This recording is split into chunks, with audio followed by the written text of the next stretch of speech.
groups. Yeah. We have put them down here because we also want to address them at some point in time and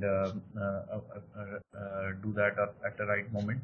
Perfect. And all the recordings that we have done last time is going to be available. It's already published for internal editing right now. We'll publish it on YouTube very soon. Perfect. Perfect. This can form the blueprint of Silicon Valley of Ranchi too. I mean, something like this. Yeah. Exactly. That's an idea, Rohit, and that's we are trying to leverage more like a one common brand and try to build something where we could reach out to larger audience and address challenges, and specifically around skill gap. So that's the project we're trying to work on. But we are quite hopeful. So without much ado, we'll just head on to the session. Folks who have joined, welcome back again. Folks who have joined for the first time, for your information, this is the second session we are doing on blockchain. We are talking about Flow blockchain exclusively in these sessions right now. We have been using Flow blockchain from quite some time in building applications. Ranchi Mall is one of our partners with we are working on blockchain related engagement. Rohit, who's also a founder from Ranchi Mall, is a part of the session. So in this session, just to keep you all aware and make you all aware, this link is activated for all session. I've shared this over an email. We have been sharing it over a Facebook. So this is a link which you can actually use to join in. And if you are having any challenges or difficulties, or if you have any feedback, you can reach out to Telegram group. You can write to us an email and talk about it. In the last session, what we did, we talked about very briefly about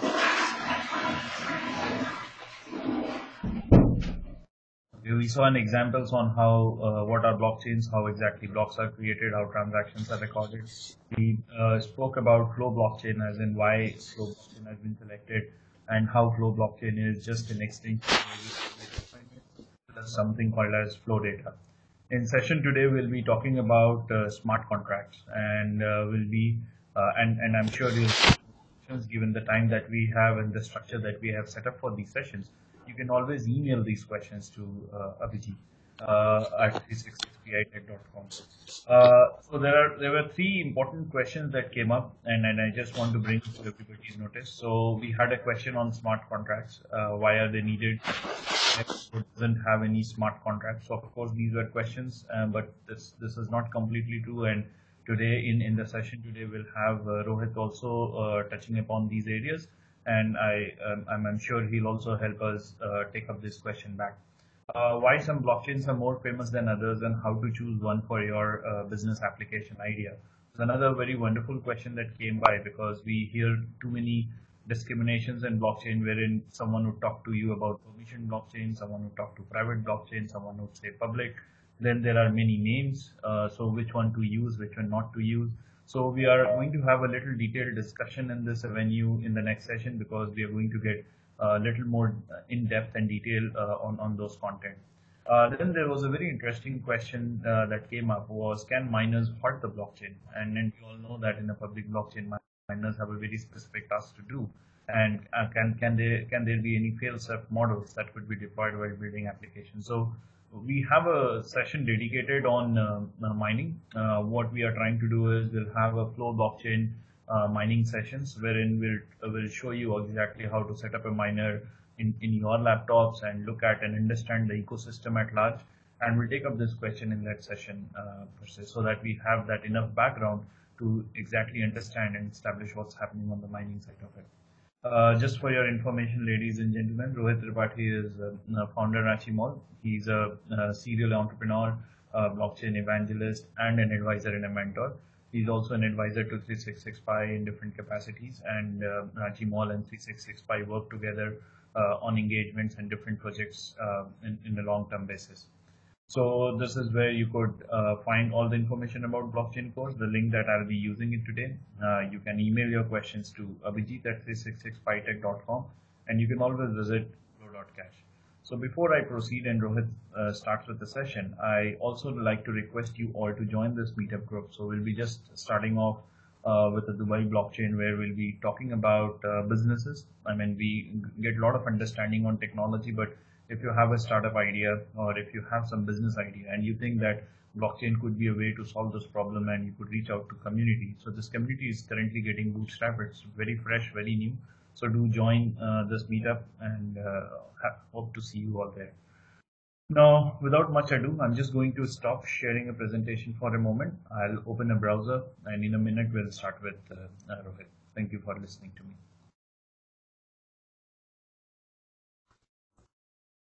And we can probably touch on, although the session is on smart contracts, but we can give a little touch on the other two questions, why some blockchains are more famous and can miners stop the blockchain? Yeah, can slightly touch it.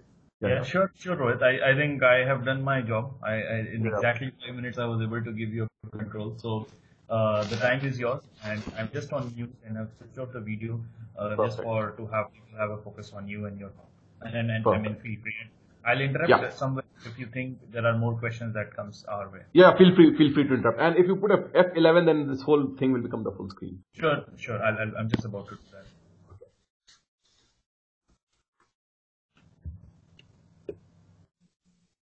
Does this look okay to you, Rohit?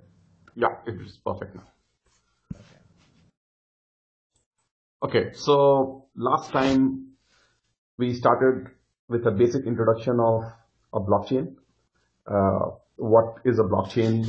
Fundamental entry as to why a blockchain makes sense, and we just give a introduction. We have not got too technical or too deep, and since these are all an introductory series, will evaluate different aspects of blockchains which has made them everyone talking about blockchains. So today, one of the features that was actually first conceptualized by a guy called Nick Szabo in 1994, and he first time came with a concept that if we could create an electronic transfer of money which is totally decentralized, which no one can stop, no matter how powerful the entity is, then we could possibly also create another concept called smart contracts. And if you go to slide number 18,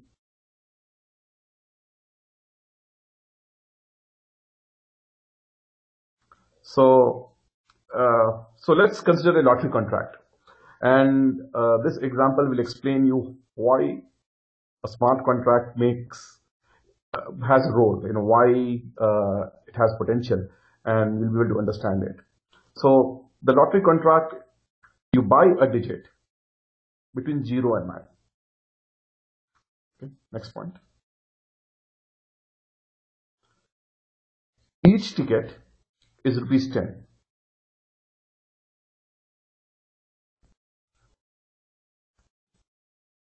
So you're buying a lottery ticket, and every ticket essentially asks you to buy one of the digits between 0 and 9. And if, let's say, 10,000 tickets are sold, then the contract will get triggered. It will get executed. Okay. Now, the moment the contract gets executed, a random number generator will pick a winning digit. Okay. And if you got the right digit, you will get 60 rupees. Okay. So let's briefly look at the economics of this contract. Statistically, if the base is high enough and 10,000 is a high enough base, then approximately, all digits will be picked almost roughly at the same. At 1/10 of all ticket sales will go to every digit. So the contract organizer in this case, if let's say 10,000 tickets are sold, that means he has collected ₹1 lakh, and roughly 10,000 rupees will be put on every single digit. And this is statistically proven that when it comes to matters like lottery ticket or in a widely it's something where the distribution could be approximately uniform, then it indeed tends to be uniform. We have not seen a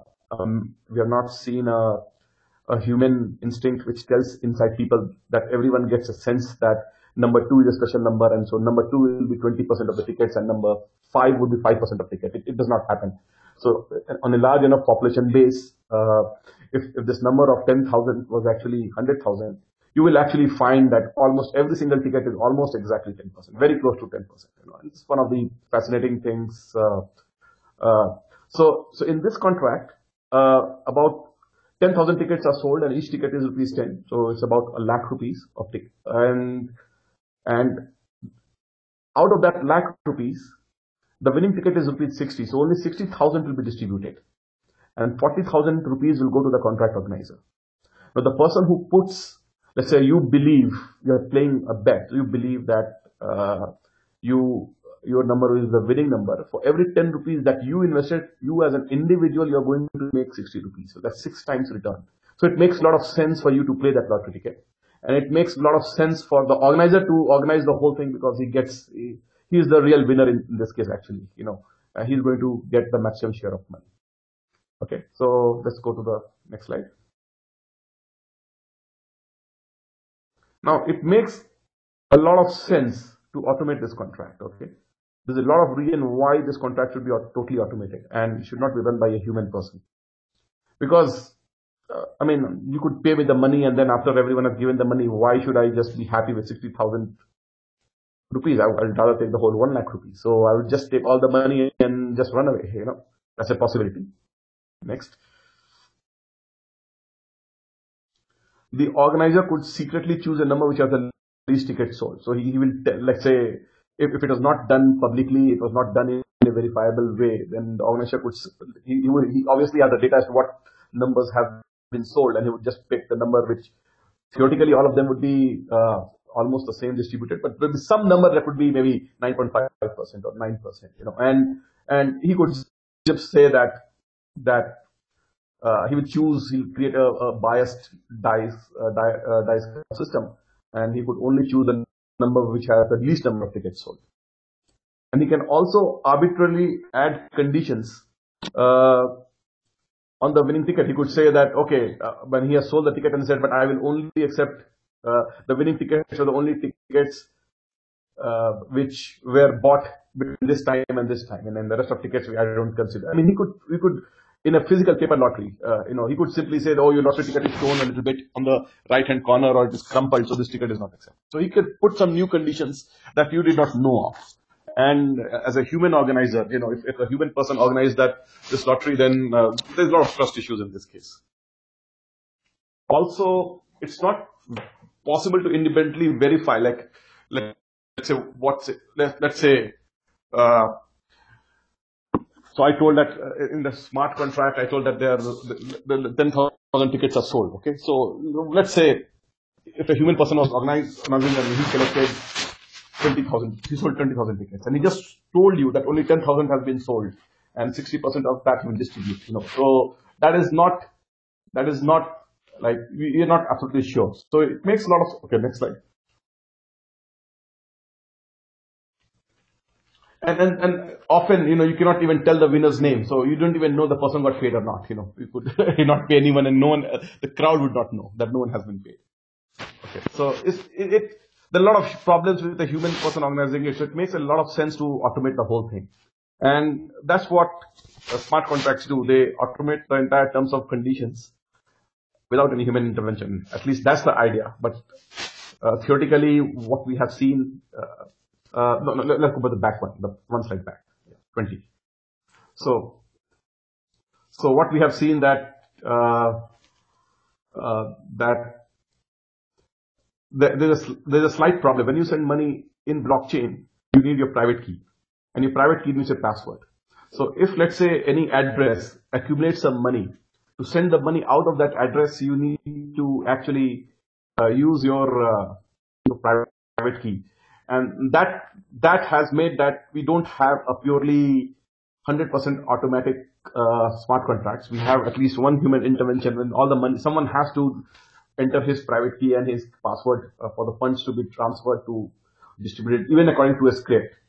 That barrier we have not been able to pass. There have been some shortcuts, like we have created some other token, and those tokens are not linked to our private key. But those shortcuts have deficiency, and those deficiencies was used in a very famous attack called the DAO attack, which happened on Ethereum blockchain. But we could achieve 99% automation or 98% automation. So a smart contract executes the entire terms and conditions automatically, and it will not do, and it can do without almost any human intervention.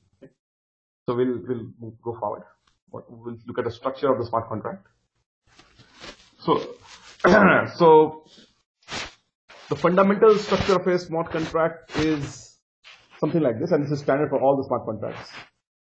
That the owner of a contract creates the basic contract in some coding language. So Ethereum, we have Neo, you have Cardano, you have 0x, Tron. We have a couple of platforms, smart contract platforms. The most famous smart contract platform, of course, is Ethereum.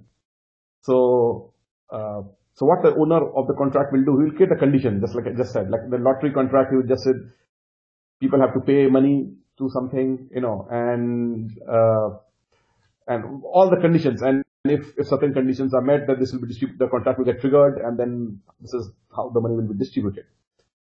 Okay, so that's the basic contract, and the owner of the contract will create the basic contract in some coding language, and that coding language is Solidity for Ethereum. Then you got to publish your smart contract code to a known address. So you will say this is the address in which I am publishing my contract, and if people want to participate in the contract, they will have to send some tokens to the contract address, the published contract address. Okay, next. Now, if certain conditions are met, like for instance, a minimum subscription has been met, or a target has been met, or the condition which the contract said has been met, then the tokens will get distributed. And obviously, as I told you, that the distribution would need that someone has to enter his private key, without which no blockchain would let you transfer money from any account to other account. So that needs to be done, and then the money will get distributed to all the people who, according to the contract, balances a contract allocation to the receiving addresses. Okay, next slide. And often the smart contract is an automated software, so you could always the contract, if it makes available, you can actually check what's the running status of the contract. You can find out how many people are. Just give a second, there's an echo here.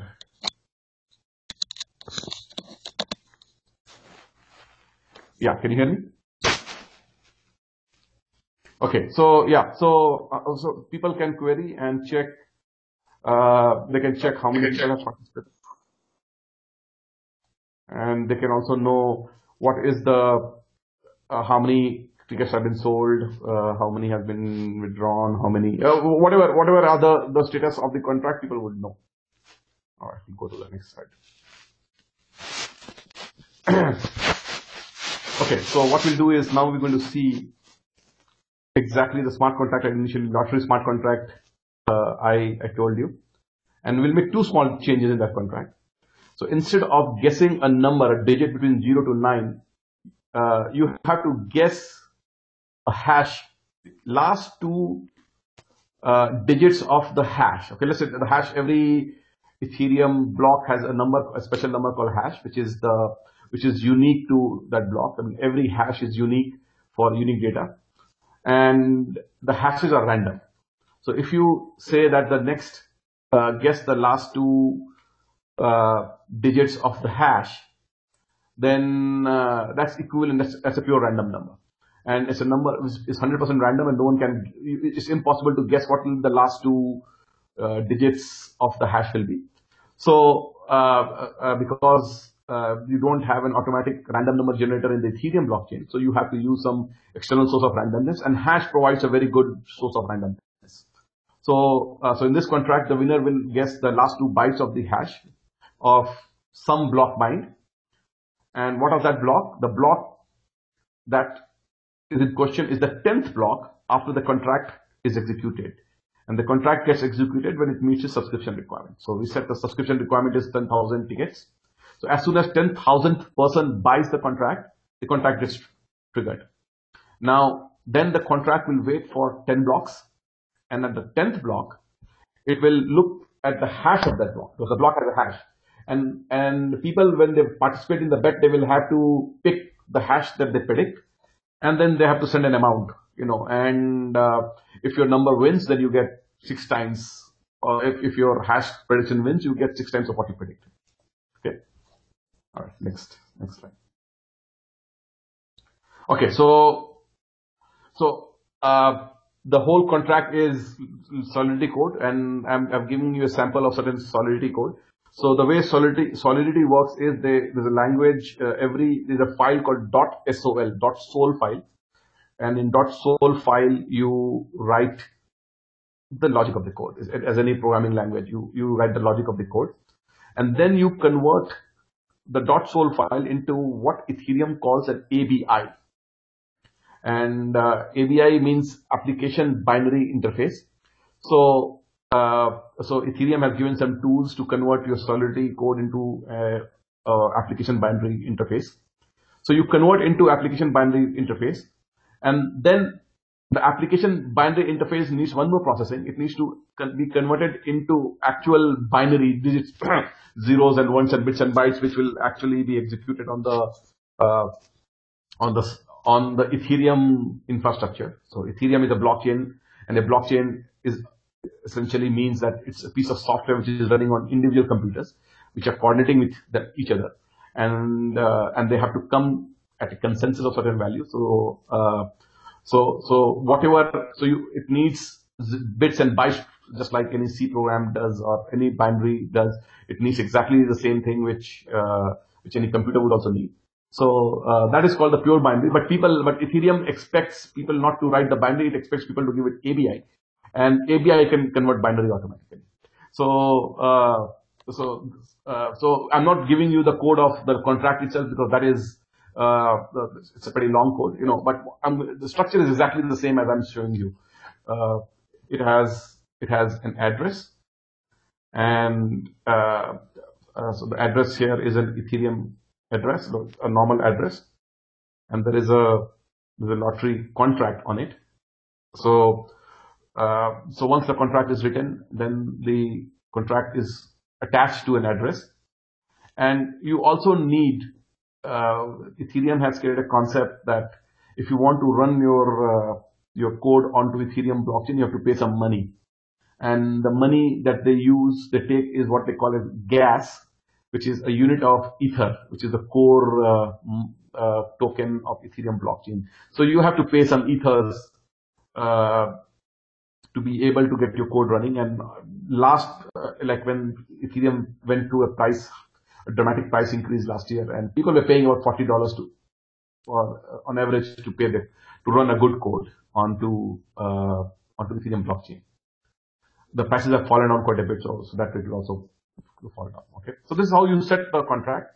You set the address, you set who's going to pay the gas money, and then you simply instantiate the ABI, the third line, ETH.contract ABI. You simply instantiate the application binary code, and your contract is up and running. Okay, next slide. Now, how do people play? Okay, now you know the address, you know the contract rules. So how do people play, and how do people interact with that contract? So Ethereum, but that definition has to come from the contract. And first, let's go to the absolutely last line of this code. So Amitesh, you can scroll down on the scroll bar and see code directly to the last line. So essentially, this is what you play. You pick up last two digits, which is F and 1, and from participant. Okay, so you are the participant, and so that from participant, it's a variable that holds an address, and then you play for a certain amount. And this is what you do. You just simply run this command and you just give this command to the blockchain contract address, and your bet will be accepted. Okay, but we'll see some other steps out here.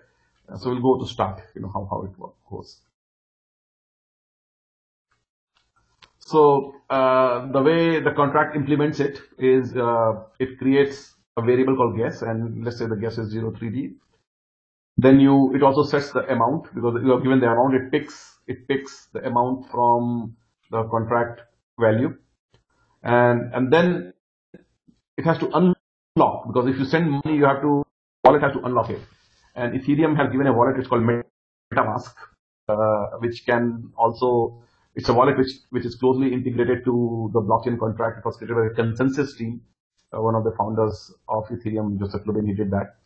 So you just put your password to your wallet, and then this is the play thing that the play thing I talked about. You put the guess and all the variables you collected. You run the command. So what the contract expects, it expects money, and it expects your the last two digits of the hash guess. Okay, and it needs your address. So if you win, it can send the money back to your address. So these are the only three variables that the contract needs. And after you have unlocked it, you want to make sure that you unlock your account. Otherwise, someone else will transfer the money if he is on your computer. Okay. So this is how you play the bet.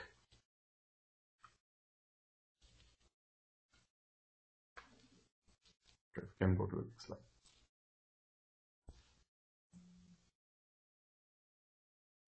So I told you that any contract will also give you the possibility of checking the status of the contract. And so these are the status variables that the contract has made available. You can check your name. You can check the status, whether the lottery is still accepting money or not accepting money. So whether the lottery is open. You can check the jackpot amount. So the jackpot amount is the total amount which is available for distribution. So what is the jackpot amount you can check? And so you have to pay every contract, every transaction needs a fees. So what is the minimum fees, to even participate in the contract that's there? And what is the owner fee? So owner fee in this case is 40%. When I exaggerate it, what happens is free market dynamics will apply. So if you set up your contract at 40%, someone else can run exactly the same contract and he can do 30%, and then someone else can do 20%, and finally, so it will settle down to somewhere around 1% or 2%. Below 2%, no one will do because it's not worth its time. So, if you want to know how much of the pool money the owner wants to get, you will use ETH. You'll use the owner fee there. And so now, let's say the contract has closed. Okay, let's say 100,000 users have paid money, and the contract gets triggered. Then the contract will publish which block number it is looking for. Okay, which block number it will check for the last two digits of the hash. So that variable will be available only when open is false. This is the bet has stopped taking money, because we can only take 10 blocks from the moment the contract gets triggered. And after those 10 blocks has elapsed, then if you want to check out what is the result of the hash, then you will run this public command, lottery result underscore hash. Now, most of the contract blockchains, they don't charge you money for reading a variable. Okay, so ETH lottery result hash, it's just a query, and so this will in Ethereum, there will be no one charge money for just querying the database. You get charged only if you want to write something, when you are taking some space, some scarce space in the blockchain. So if you can run these commands as many times as you want, and there's a slight problem here also, because if you can actually do a denial of service against whole Ethereum blockchain if I run a 10 billion such code result lookups, so those lookup will go to local computer, and the local computer, if you're running the blockchain on your computer, it could handle it probably, but if you're running remotely, you could choke the remote blockchain computer. So there's a little bit of problem out here. I mean, there's a denial of service possible because Ethereum allows free lookups of results. And this is exactly the same problem why in BitTorrent, the BitTorrent protocol used to use something called tracker. And before you could share files with each other, the tracker has to tell you who are the people who are having the copies of a movie file. And you could actually bring down whole BitTorrent protocol, the whole BitTorrent form of that movie just by attacking the tracker, right? Giving it so much request. so that the tracker would die. And then they had to create some method to solve it. And they actually, finally, they made it totally decentralized using DHT, the distributed hash tables.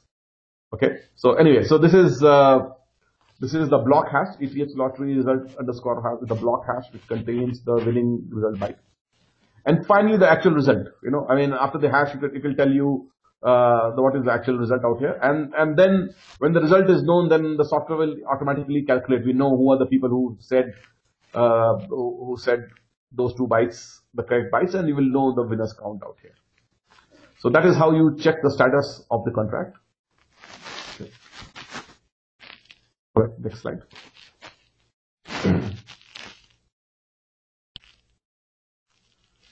All right, so now, obviously, people who have got it wrong, they will not get anything. But if you have got it right, then you will want to withdraw your money. And so money has essentially been... So now, before this could happen, the owner of the contract has to execute a command. Just log in and say yes. Okay, and what yes would do, it would take away money from the contract address, and it would allocate it all the money to the winner's address. Okay. And if he does not do it, then this step would not work. So assuming the winner's byte, winner's result is made available, the owner is supposed to do that manually, and we don't know how to do it automatically yet right now.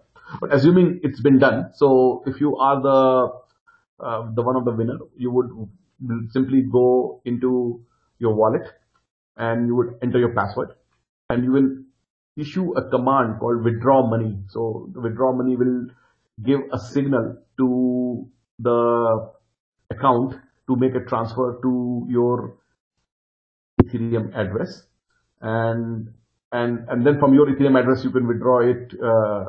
Simply withdraw it by giving a command called eth.withdraw into your address, and then obviously you have to lock this. Okay. So that's the whole cycle. A contract needs to be first set, and a contract needs to give some status, like some status functions, and then it has to give a method to how can the withdrawal will be made, and then the address and the owner of the address who's supposed to do all this. Now, assuming the owner dies, okay, let's say at the 10th block the owner dies, okay, then it's gone, and no one is going to get any money. That's the end of it. Okay, so it still not provides a complete trustless system. Okay, we'll go to the next slide.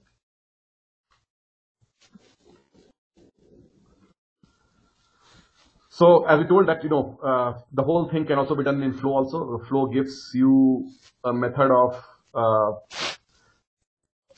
putting some comments, and so that's the key insight in the Flow blockchain. That in Flow blockchain, instead of writing all the codes, you simply write in plain English what needs to be done.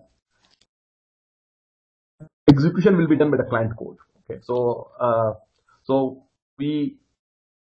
you would need a little bit of client code to be designed, but to trigger the client code, you can issue the instructions in the server, and the client code will tell you what instruction needs to be in the server so that certain client code will be executed.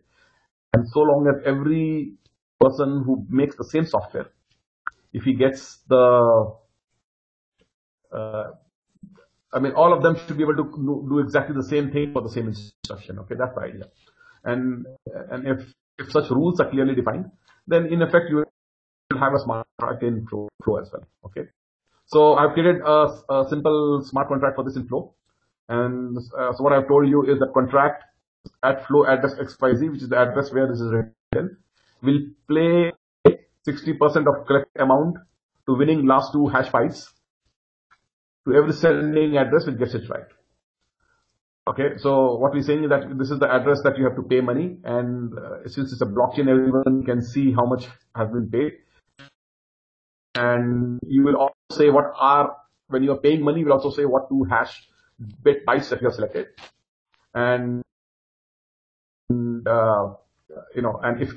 the Flow receives a transaction with a comment, which is byte is this, amount is this, it will, the comment is visible to all. The client software will add it into its list of betting pool, people who are betting on it. and then you have to specify a trigger. So the trigger in this case, I have said it's a collection of 10,000 flow. You could also say, collection of 10,000 units or tickets. So I've said there's a collection of 10,000 flow. So the moment the client software will keep on monitoring how much amount is being added. The moment it gets added to 10,000, the contract is over and the distribution portion will start. And what we have said here is, since we have said that, we'll say that the target block is the 10th block after the contract trigger. So in the basic condition, we had said that the last two hash bytes has to be there. So 10th block is the block after the trigger, we are looking at it, and so the hash of the 10th block after the contract gets triggered will, that's what will be instructed through a comment. And then the distribution has to be done. So the guy has to really enter his private key again from the flow as well. And what we have said is that it's a multi-sig lock key, so you can have 3 or 5 people. So 3 or 5 people will be nominated, who will be the contract organizer, and they will enter the key the moment the 10th block data is available. And that unlocking key will also transfer the money to all the winners' addresses, which can be calculated by which can be calculated independently by everyone. So you can see that if you you can abstract the whole concept in simple English. You can also do the same smart contract in Flow as well in much simpler way. And you can also give the same amount of status messages. If you want to see how much messages are done, a client software can automatically calculate just on one instruction. The instruction is what address and what amount you're sending money to. Okay. And at that you can find out the status of how many people have sent money, it can all be calculated in Flow. Every single status message that I talked earlier in Ethereum can be done in Flow. And I told you in Ethereum, the owner has to really go and enter his private key for the money to be distributed. And that's a constraint which is there in Flow also. And that's a constraint which will be there in all blockchains. And if there's really no way around the constraint, what you could do is that you could create another token and say that, you could say that instead of Flow, I have a token called ABC token, and and you could do an automatic distribution of ABC tokens into some winning ABC account automatically without a private key. But then in reality, people don't want ABC token; they want Flow. And so the amount of Flow equivalent to the received ABC token will still need to be transferred from the private key of the Flow address where all the Flow has a key. So you could do a multi-sig. That's what I did here to modify and do the same contract before. Okay, so we can go to the next slide. Rohit, sorry to interrupt, but I have a question here. The question is related to the target block that you're mentioning. So can you explain a bit more about the target block? And when you say a 10th block after contract trigger, does this mean that, let's say, whenever a contract trigger has happened, it will have some block address, and that is the first block? So when you say a 10th block after that, can you just explain that a bit further? So I have not given the full description. I mean, assuming in this contract, this contract I created only for this session. So I'm assuming I'm doing this exactly the same contract which Ethereum did, which I showed in Ethereum. Okay. So in Ethereum, I told that the last two winning bytes, the last two winning digits of the winning of a given block, if you get that last two right, you will get the money. Okay, so how do you find out which block are we talking about? So you have to specify that condition. Otherwise, people will say, oh, this is not the block we expected. We expected one block before, or we expected one block after. And my number has come for one block before, and someone will say my number has come in one block after. So you have to specifically tell everyone clearly so that no one can confuse which block we are talking about. Okay. So what I've said is that the moment, so first we'll see contract trigger. So the contract trigger says that the block at which 10,000 flow is collected. So, okay, so we can know on flow addresses what are the comments coming up. It's a public data. So the moment 10,000 flow comes to an address, that is when the contract gets triggered. Okay. Okay. And the 10th block after it, just add number 10 to it, and the 10th block after it, whatever is the hash value, we'll take the last 2 bytes of the hash value, and that's the winner. Okay. Okay. Okay. Got it. Got it. Got it. I think this is now very clear, Rohit. Thank Right. you. Right. Okay. Right. So, so now I guess we could solve all the problems with smart contract, but we still have some fundamental problems in smart contracts as a concept as a whole. Okay. So let's see those problems. The first is a lottery is a zero sum game, right? I mean, you can only distribute what you get. Okay. You're not creating new wealth. Okay. You're not creating new worth. Okay. So the kind of contracts which you can do in automated fashion, they cannot generate new money. Okay. Whereas in an economy, okay, in a real economic system, you have to generate new money. And if you look at bitcoins, the price of Bitcoin has increased over the last 10 years because it has created new money.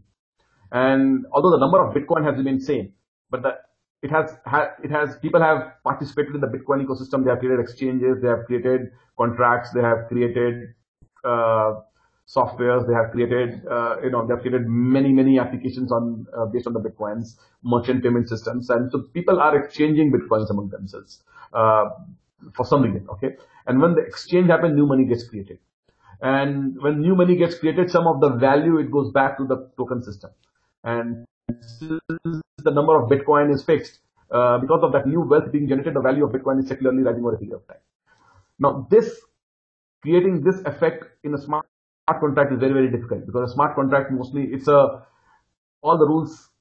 It's like someone puts money into some account and someone gets paid money at some point of time, and so essentially you are limited to distributing only what has been accumulated. There's no new wealth effect. It's not easy to generate that wealth out there. So it's a zero sum game. I mean, so you can do lotteries, but you cannot do an economy. And to do an economy, the rules we still don't know. Even in economics, we still don't know what are the precise rules. And a smart contract works on a precise rule basis. And since we don't know the precise rules, there's no way you can create an economic contract. That's the problem here. It's a zero sum game. And also, you have to assume that nothing goes wrong. You have to assume that everything that goes wrong has been taken care of at the start point of time. Because once you have published the contract, you cannot change it. A blockchain is published to a certain address, and and the address, the contract is given, and the block, Ethereum generates blocks at a pretty fast rate, and the next block will come very soon, and then that is frozen in history. So if you publish a contract as an address, a contract is terms of a contract at a certain address. Okay, that's gone forever. You cannot overwrite it, and so it gets frozen hard frozen at the deployment time because of the nature of the blockchain, which means that if you make a mistake, it will also persist and you can't change it. And obviously, the code has no brain; it's hackable. It's a machine, and the most famous hack is something called the DAO attack. And the DAO attack used the principle. I mean, in the DAO attack, they took away they created some conditions in which the attacker used something called a recursion, and by recursion he drained. Essentially, it was like a lottery contract itself. It was the lottery was who wins the investment. Who wins the investment? The investment. So the investors were investing in different proposals, and every proposal, and so the investor decided to give some money to legitimate addresses, but the way the money was being distributed, a person found out a recursion error, and he siphoned off all the money from the pool account into his address. Okay, and the money has not been withdrawn yet because the private key has still not been entered. But if, let's say, the private key gets entered and the contract says yes, then the money will go to all the accounts on which yes has been told. I mean, all account which the balance is showing out here. So this was caught before the money was actually transferred. And so there's two options. One was to undo the contract itself, and the second was to continue as per the terms of contract.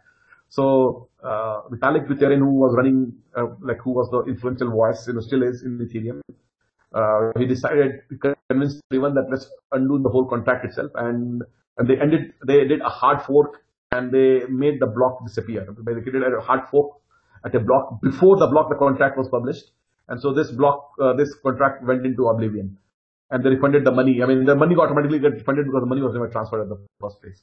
And but there was another group of people who disagreed with the decision, and they created Ethereum Classic, another blockchain, and that's how Ethereum Classic was born. So code has no brain, I mean, if you make a mistake, it will be hacked. If it gets hacked, then you cannot do anything. I mean, it's a big event, And also now the token withdrawal needs the password protected private keys. I mean, if the money is in an account, the money will get out only when someone enters, he proves ownership of that account. It can only be proven using a private key with password protected. So that you cannot give a private key to an automated machine. You cannot give it. It has to be done on a human. A human has to enter the password. And I mean, you cannot have an automatic entry of the private key. If you do that, that's a massive security threat, because someone can simply hack that machine and take the private key out, and he could just, he could play with it. Okay. So these are the fundamental problem of smart contracts, and to address these problems, Ranchi Mall came with a concept, and the concept is called blockchain contract. And so blockchain contract is essentially it's a human driven process. So we know there's one guy who is driving, a person, a human mind is driving the process. Okay. And yeah, so the next point.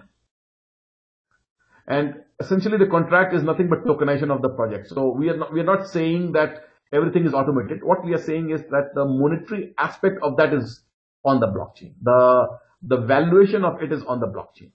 So how much people have put in money in the contract, and how much what are the terms and conditions in which people can get money out, that's in the contract, and it's not hard coded and hard frozen. The human master can change it it's assumed that he will change it in the interest of all the participants. And so you are assuming the human master out here. And the investors invest in the blockchain contract because they believe that all the projects which are inside the blockchain contract, that will increase their initial capital depot. They believe that it's an economic system. It is creating new wealth, and it will increase the initial capital. And the blockchain contract will have milestones which will be public declared and disclosed inside the blockchain itself. It will pass on message. The blockchain contract will pass on the message, because the master has a private key. He'll pass on messages saying that what are the milestones which are declared, and how the milestones have been reached. So that's the basic idea of a blockchain contract. So it's not an automated smart contract. It only uses the power of group agreements and giving group information, and the tokenization process of that is automated. So you know that these many tokens are there, and this money will be transferred, and this would be sold. And the blockchain is basically an enabler. It's a host of records. All the objectives, the metrics, all the investors, all that information you can independently find out of blockchain. But the rules the human master will decide. Okay, so we have some sample blockchain contracts. For instance, we have the Flow blockchain contract, which relates to Flow projects that Ranchi Mall does. We have startup blockchain contracts, which has projects related to all the. We have some startups. We are funding some startups, and we have created a process. We first evaluate it, we see whether the startup is good, and then they move to the next round. And then when they move to the next round, then they have other additional milestones, and then the contract earns. It gets something called right to investment. That is its earning, and we try to maintain a healthy relationship with the entrepreneurs, and the whole sum of all that activity. When the contract tokens, we call them blockchain contract units, when they get sold. If the system is good enough, then the system will generate wealth, and you are participating in that wealth generation process. We also have internship blockchain contracts. You look at interns, and they find out some promising interns and get projects done out of them. And so the internship blockchain contract right now is doing. The idea is to do high quality projects, so it's doing projects for the other blockchain contracts. And so people of interns, or they can also do independent third-party projects if the project is good enough. Okay.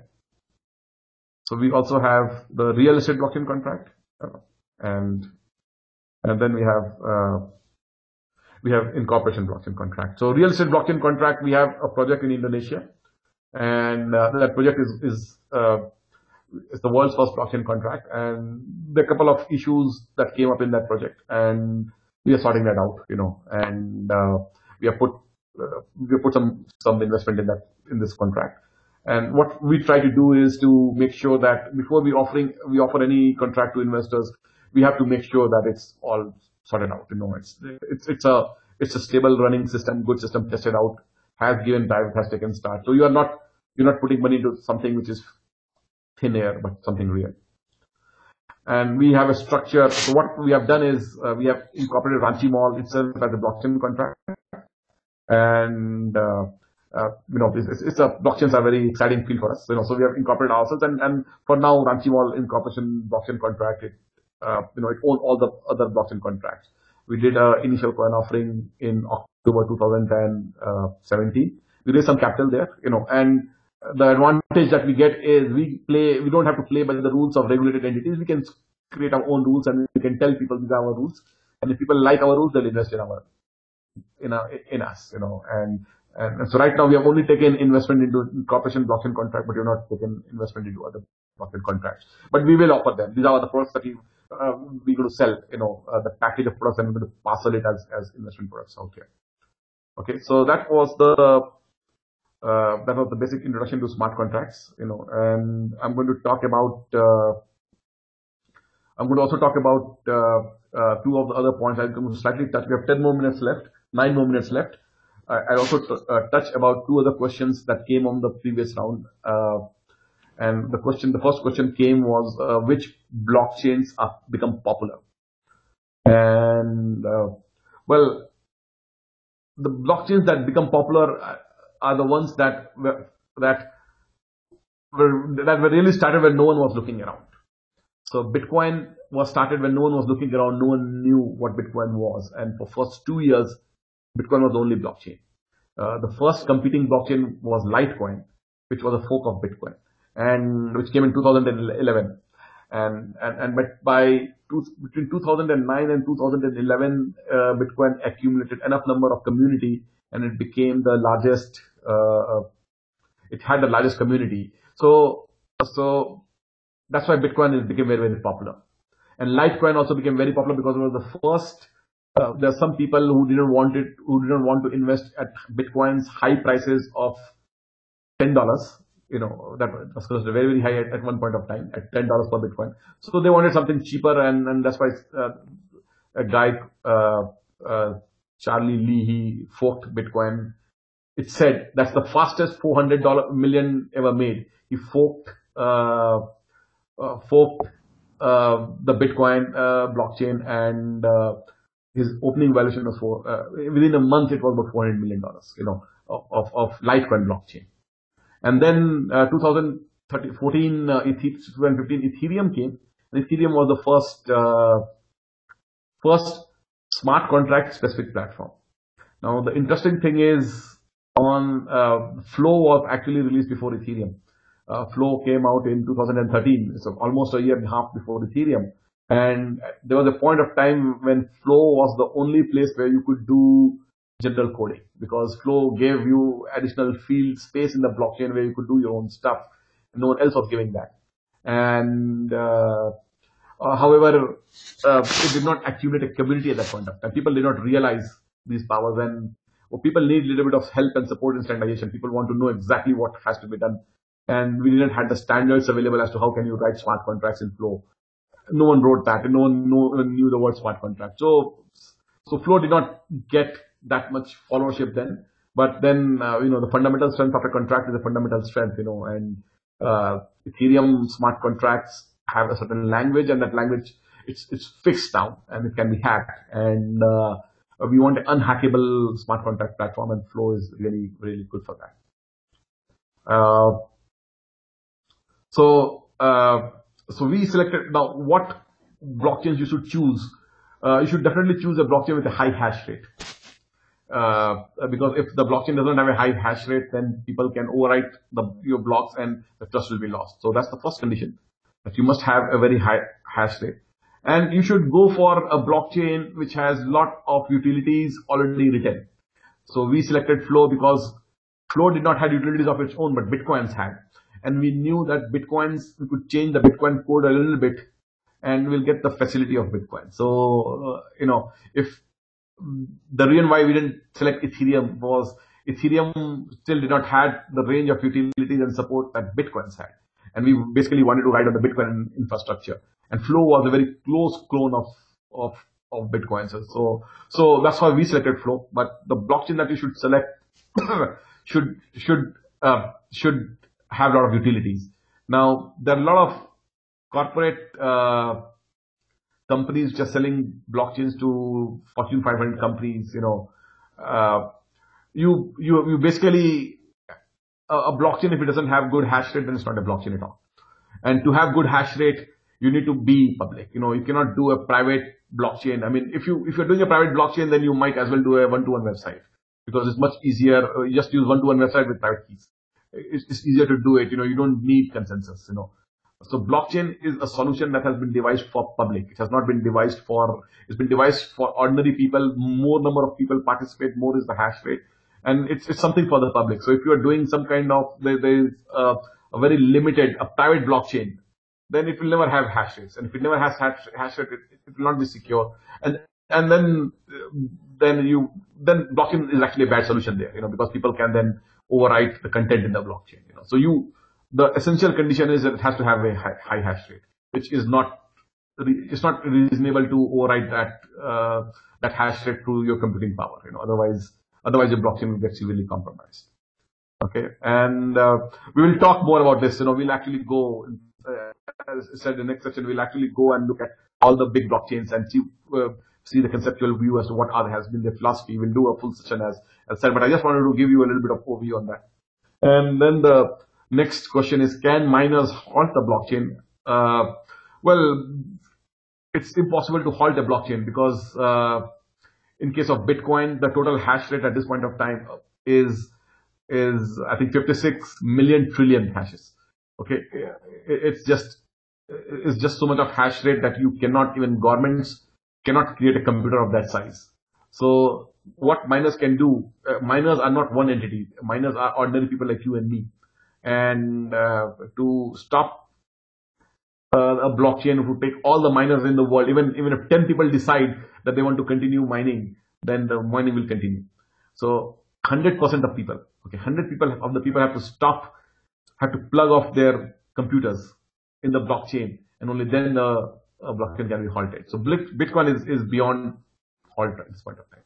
It can never be halted. Okay, so I think that's from my side, and if you have some quick questions, we can. No, thank you, Rohit. I think it was a very insightful session, and of course, a smart contract would need more details, and people who have joined here must be thinking to build their own smart contracts. So just for them, we'll actually get into a little more deep dive hands-on session. The current sessions that we're doing is more to introduce the concepts, understand the basics. You might be a blockchain developer already or using one of these platforms. If you're using smart contract for any of your purposes, or you're building applications for your customers or other products, do write to us. We'll be more than happy to work with you on those details, and happy to offer you advice and feedback as well. We can also bring that up into one of our sessions and also introduce it to the rest of the world. And it was a great session again. I would like to thank Rohit, Abhijit, and Sagar to actually work in the background and do a lot of detailing work done. The next session is scheduled for Thursday, which is actually today. No, today's Tuesday. So the next session is scheduled on Thursday. We'll take up session details onto it, and we'll publish it, the details in the Telegram group, and also reach out to you over an email. I did promise that I'm going to send you all an email, but I missed sending that. We are still improving and working on those areas. And thanks for joining this session today. This would also be uploaded in YouTube along with the session 1, which was a warm-up session. And see you all on Thursday. And thank you once again, Rohit. Thank you so much. Thanks a lot.